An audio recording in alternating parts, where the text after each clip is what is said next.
Надобности никакой не было в стрельбе людей. Они бы и так разошлись.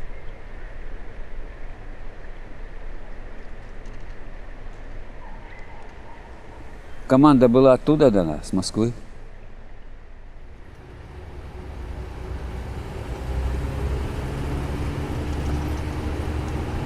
Автобус до центра довез и стал. Нам объявили, что дальше автобус не идет. Танки перекрыли дорогу. Народу было очень много. Не пойму, в чем дело. Я ничего не знал, что здесь происходит. И в это время, смотрю, взвод солдат заводят с автоматчиком.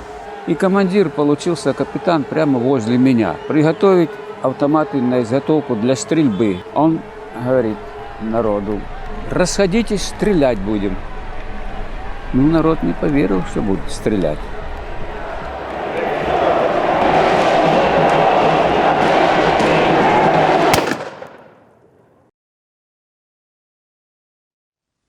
Я не понял, что эта пуля меня ранила.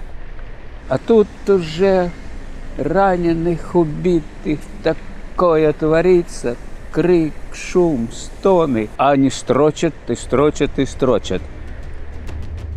И я из зоны выстрела уже выполз. Попросил таксиста отвезти в больницу. Я его на всю жизнь запомнил, этого парня. И он меня отвез в железнодорожную больницу, откуда только что я выписался. Прошло, час. Приезжает московская КГБ. Кто такой? Да вот он только что выписался с больницы, вот история болезни показывает. Не верят. Сфабриковано. Стали опрашивать медперсонал. Все подтвердили. Когда они уехали, главврач поднялся ко мне. Говорит: сможешь уйти сам? Значит, уходи и никому ничего не говори. А скажите, вот получается 30 лет вы никому не рассказывали о своем ранении? Нет. Боже упаси. В 1972 году через военкомат меня забрали на уборку урожая и просили рассказать, что там у вас происходило. А я говорю: да вы знаете, я в это время там не проживал. Был в командировке. Не сказал, что я был ранен, не сказал, что такое тут дело было. Ничего не. Короче, категорически было запрещено. Это подсудное дело. И вот и молчали, с закрытыми ртами ходили.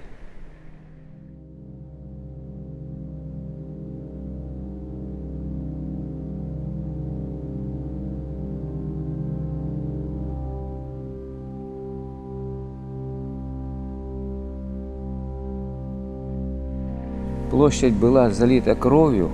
Приехали пожарные, смыли кровь. На местах, там, где падали убитые, раненые, кровь пропитала землю и булыжники. Ничего не смогли сделать. И сразу же после этого заасфальтировали всю площадь.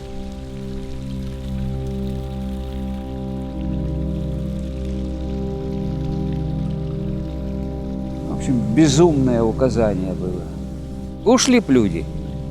Ушли.